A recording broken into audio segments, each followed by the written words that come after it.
Olá, vamos dar continuidade à carta 3, agora a parte 2. Tenho dito tudo isso com a introdução para o relato de minhas atividades na Palestina. Deixe-me levá-lo para um outro dia, há 2000 anos atrás, quando o sol brilhava, o céu estava limpo, azul claro, e comecei a subir as colinas com os meus discípulos, em uma tentativa de afastar-nos para descansar, meditar e orar. Mas isso não aconteceria.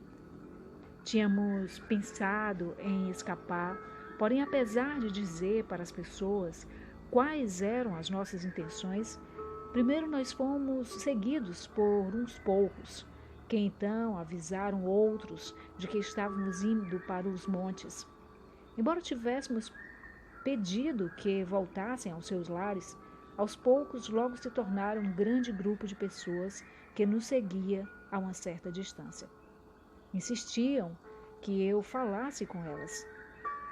Você pode se perguntar por que elas estavam tão ansiosas para me escutar. Intuitivamente elas sabiam que eu falava as palavras de vida. Sempre mostrei a atividade do Pai ao seu redor, e isto deu a elas esperança e ajudou-as a ver o mundo com um novo olhar. Falei do amor e elas se sentiam confortadas.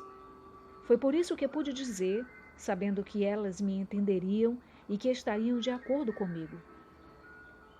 Venha a mim você que está cansado e oprimido, e darei a você descanso. Meu jugo é suportável e minha carga é leve.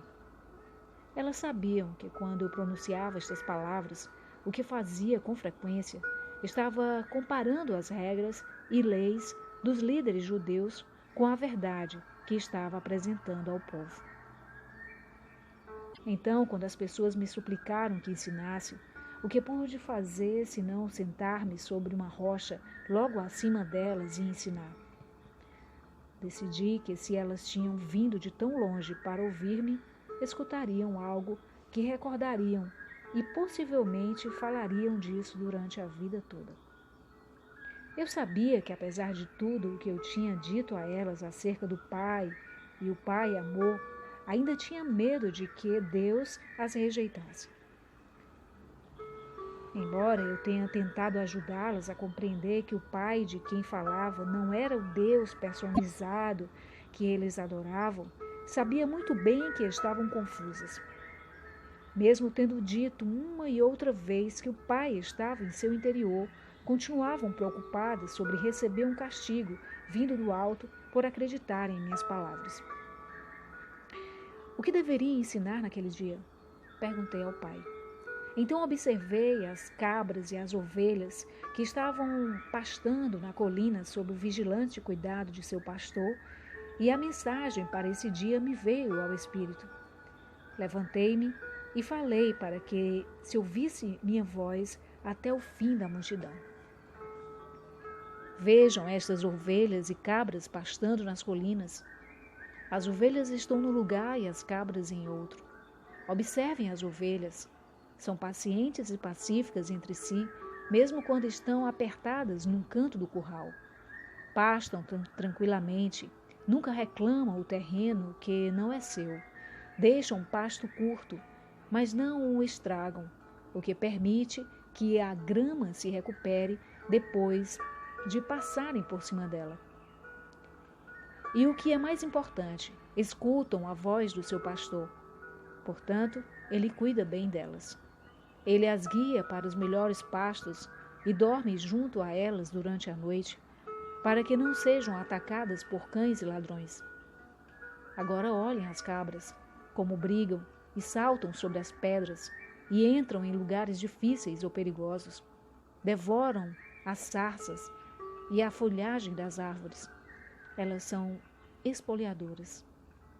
Se não fosse por sua utilidade para o homem, não haveria outro lugar para elas a não ser ficarem amarradas o dia todo ou serem enviadas para o deserto.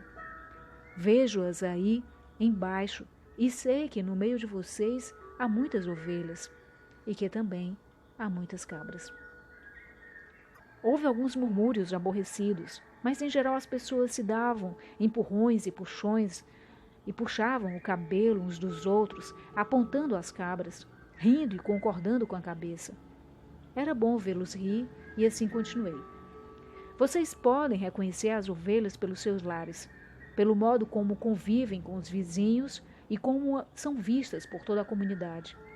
Assim também vocês podem reconhecer as cabras. É possível que elas tenham muitos amigos? Houve um forte clamor na multidão. Não! Seguido de muito riso. O pastor segue as cabras e cuida delas. Ou elas têm que se cuidar sozinhas e chegar por elas.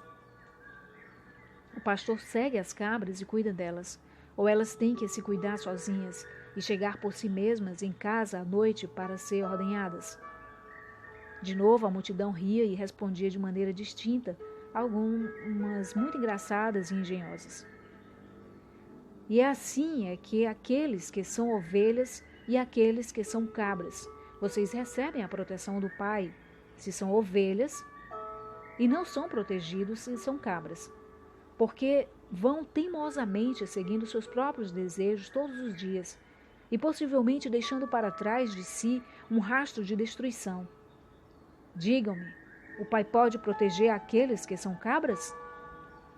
A multidão estava em silêncio, mas escutando atentamente. Vocês dirão então que o Pai está zangado com as cabras e não as protegerá, ou dirão que, assim como o pastor cuida das suas ovelhas e cuidaria das cabras se elas permitissem, o Pai ama as ovelhas e as cabras da mesma forma, mas não pode protegê-las igualmente, por causa do comportamento natural das cabras. Considerem também os hábitos de alimentação das ovelhas e das cabras. As ovelhas se contentam comendo somente a erva para a qual seus estômagos estão perfeitamente preparados, mas as cabras comem qualquer coisa que encontram e não respeitam sua constituição. O mesmo acontece com aqueles que não cuidam do alimento de suas mentes, pois não têm nenhuma meta fixa ou propósito claro.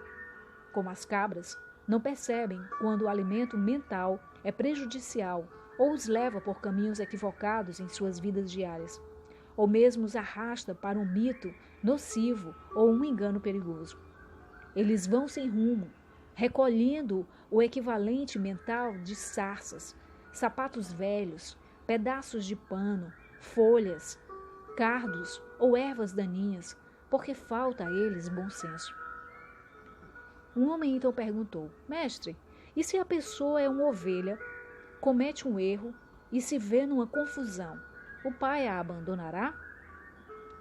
Respondi com outra pergunta: O que faz o pastor se uma das suas ovelhas cai num barraco, ou escorrega num barranco, ou se vê aprisionada? Eu digo: o pastor, deixa o rebanho e rapidamente vai buscar a ovelha perdida, e não a abandonará até que a traga de volta sem salva. Assim acontece com o pai. Nenhuma ovelha pode evitar enganar-se de uma ou outra maneira. Mas não duvide de que o pai logo atenderá ao seu balido e a resgatará. E se uma cabra começar a comportar-se como uma ovelha e a atender à voz do pastor, então ela também estará sob a proteção do pastor e será cuidada da mesma maneira que as ovelhas. Assim é com vocês e o reino do céu, o reino de Deus. Várias vozes levantaram-se pedindo-me que ensinasse o significado do reino de Deus. O que estou dizendo a vocês não é o mesmo que ouviram de qualquer outro profeta em qualquer tempo. Não tentem entender o que digo pensando no que disseram seus mestres. Eles podem somente repetir o que está nas Escrituras e não possuem nenhum conhecimento pessoal do reino de Deus ou do céu. Deus não está contido em nenhum lugar, mas está em todas as partes, como estão os céus, o ar sobre você. A Santa Palavra pronunciou a verdade quando disse: em Deus você vive, se move e tem o seu ser. Pois o reino de Deus está acima, ao redor e também dentro de você, e vocês podem entrar no reino de Deus. As pessoas exclamavam com impaciência: Mas o que é isso? É um estado de mente e de coração no qual você está plenamente possuído por Deus, seu Pai. Quando você está nesse estado, o Pai é a cabeça de seu corpo e dirige tudo o que você faz e toda a sua vida. Algumas pessoas resmungavam. Como isso é possível?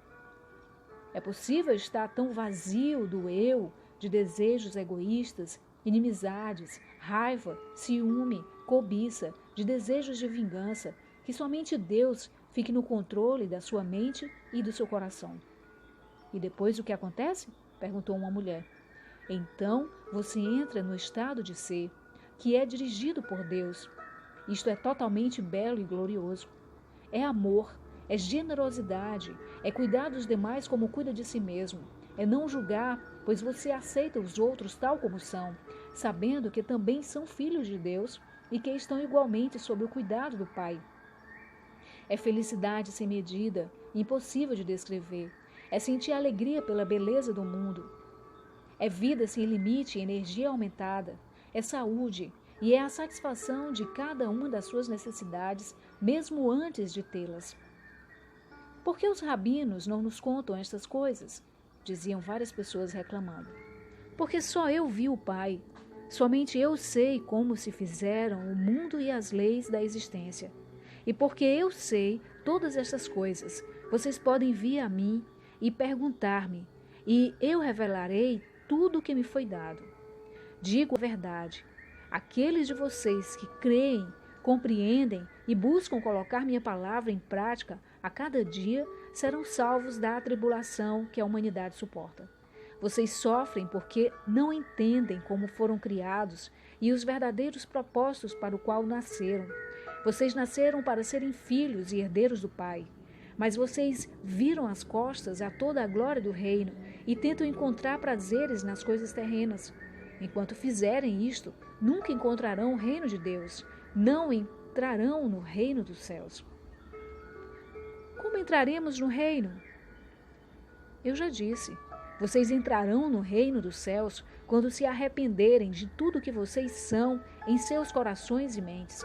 Quando vocês levarem sua maldade ao Pai e pedirem perdão e força para serem limpos de seus pensamentos, palavras e atos malignos e finalmente os abandonarem todos. Então poderão ter certeza de que estarão prestes a encontrarem o reino dos céus. Quando alcançarem isso, perceberão que sua atitude para com os outros está mudando, pois o Pai está fazendo seu trabalho amoroso em seu interior. Vocês estarão livres das correntes e amarras dos desejos e atos malignos que antes os aprisionavam e os faziam cativos no mundo. Mais do que isso, compreenderão que o Pai satisfaz todas as necessidades. E uma mulher exclamou: Mestre, tenho uma necessidade agora mesmo, tenho fome. As pessoas riram, mas então várias vozes uniram-se à sua, dizendo: Estamos com você